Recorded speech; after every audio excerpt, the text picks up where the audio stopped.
Hi guys, I just decided to come on. I'm in my car in front of my house because it's a Sunday and everyone's watching movies. My dad's over and my house is super loud.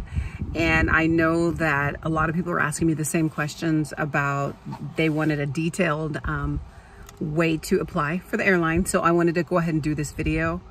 I did not take notes. I did not write any notes. So it's just gonna be top of my head. And if I forget anything, just let me know, but we'll go ahead and start. Okay, so when you're applying for an airline, and I've done it many times, and thank God I've been successful. What I used to do was I would go on Indeed, okay? And I would put in my zip code, Indeed.com, and then I would just click on airlines and see who was hiring. Many times they're not, or sometimes it doesn't even go through Indeed, but that's the first thing I do, just to kind of get an overview of if they're hiring or not. Then I go on the individual websites. So I'll go on Delta.com, AmericanAirlines.com, United.com, all of those, any of the subsidiaries, SkyWest, United Ground Express, any of those, any single thing that I know that my local airport could have openings for. Now, mind you, I have like 5 airports near me. I mean, all within an hour, hour and a half. So I would put in like different places. I could put in Palm Springs, Orange County, San Diego, Ontario, Burbank, LAX, Long Beach. I mean, I'm blessed with a lot of airports. So some are closer obviously than others, but I have people that live in my area that go to LA, go to Orange County, go to Palm Springs, go to Burbank, go to Ontario. So it's possible. We have tons of traffic in California, but we're just kind of used to it. Okay, so you go on there. A lot of times, and I would check once a week, twice a week. I would constantly check, because sometimes they would put it up for a day and then it's down. So you don't even realize that they were hiring. And so you go on there, and then you can sign up for alerts. So you go on, just say if it's Delta.com, you sign up for alerts. You say, okay, I want LAX customer service or anything open in LAX. Whenever there's an opening, send me an alert. You can do weekly alerts, you can do daily alerts, different things like that. So you know what's going on, and once there's a opportunity, you need to go in and apply. So once there's an opening, make sure ahead of time, before even an opening's available, you need to make sure that your resume's on point, and you need to, sometimes they even have cover letters. Make sure all of that is ready so that you have it ready. And then obviously you just change it like, American, the first part where it's talking about intent to get, to obtain a customer service representative position at, American Airlines or Delta Airlines or United Airlines or whatever. So all you have to do is just change that one little part. So just have your resumes ready. Make sure that your resumes go according to what you desire. For instance, if you have a master's degree or you have different things, like I have higher education, I have a master's degree, I don't put that on my resume. You don't want to be overqualified. So I don't put that I teach at a college and all that kind of stuff. You don't do that. You just put, you make your resume according to what you're applying for. So for instance, the last time I went and applied for an airline job, I put down, I didn't put all my higher education, but I did put, obviously my jobs. All my airline jobs. And I just made my resume according to what I was applying for. I have some people that I know right now that are applying for ramp positions at a mainline at our airport, and they're not getting even interviews because what they're doing is they're putting down their leads, that they are the leads, or their supervisors, or they're putting down that they are ramp trainers and stuff like that. And I know sometimes it's good like to have a lot of experience or to be qualified in certain things, but sometimes it's kind of a negative. And so you kind of have to make your resume and your qualifications according to what they're desiring, because you don't want to be overqualified. Remember that, you guys. Don't be overqualified, okay? So there's that. So you put your application in, you have a good resume, it's exactly what they're looking for. Then you have to check your resume. I mean, you have to check your emails constantly, because if you don't check your emails constantly, you might lose out on opportunity.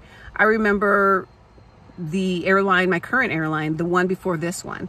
I put my application and my resume in on a Thursday. I got an email back on a Friday, okay? We had to email them confirmation by Saturday morning. So if I didn't check my email for a day or 2 days, I'm sorry, if I didn't check until Sunday, I would have been screwed and I wouldn't have been able to go to the interview on Tuesday. So make sure you do that. I also have a friend that went on this is just recently, 2 weeks ago, went on a vacation. You know, when you're on vacation, you don't check your email. I don't either. So she went on vacation. She had applied, I guess, a couple weeks early, went on vacation, and they emailed her, the main line emailed her on Thursday. She did not check her email until Friday. So it said, congratulations, you have an interview. And congratulations, you have an interview. Click this to, you know, make an interview appointment. By the time she did it on Friday, there were no more interview appointments. So she didn't even get to interview, even though she had just checked it the next day.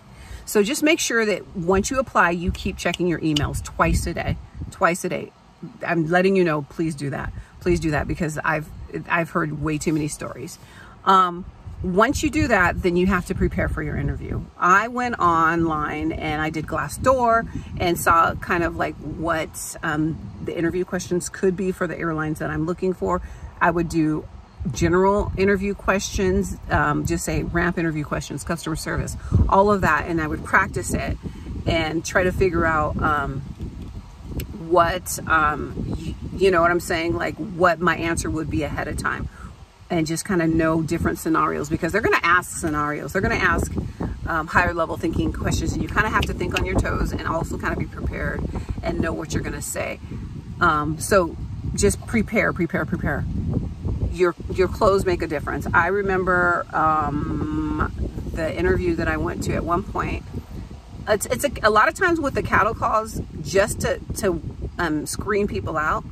If you don't have your resume, okay, if they say bring a resume and you don't have a resume, you're already disqualified. Okay, so you'll go in and they're gonna say, okay, give me your resume. If you don't have a resume and they put an X on it, you're gonna not make it to the next round. So make sure whatever they ask for, do it. Have your resume. Have many copies of your resume. The last time I went, I think I had 5 copies, because I didn't know if I was gonna have a group interview, a panel, any of that. Just make sure you have it. Put it in a manila folder or wherever, so that when you hand it, it's nice and flat. It's not messed up or anything. Make sure you do not wear jeans. I've also seen times when if you wear jeans, you get disqualified right away. You know, you don't even make it to the second round, the individual interviews. So do not wear jeans. Make sure you dress perfectly. You know, whenever I go to interviews, a lot of times I try to dress like a flight attendant. No braids. I mean, you can. I'm just telling you, I just do plain nails, hair in a bun, all of that kind of stuff. I'm just as conservative as it comes, and it's actually helped me. You can wear braids. You can have dreads, you can have braids, or you can have all of that stuff. I'm just telling you what I've done with my interviews, just to look the part as much as possible. Pencil skirts, high heels. The guys wear, you know, pants, a tie. Just look very, very nice, very, very neat, very, very put together. If you have to go buy an outfit, it's worth it. It's worth it. Make sure everything fits perfectly, because sometimes they do, you know, hire on looks as well. What else? Be prepared. Go early. Been at interviews where people are just 1 minute late. So just say if it was an 8 o'clock interview, at 8:01 they close the doors. They don't even let you go in. You know, so, and pretty much 99.9% of the time that happens. If people are late, you can't go in, because when it comes to the airline industry, if you are late, I mean, everything will snowball. You know, the plane goes out late. The people don't make their connections, all of those things, it really is very negative.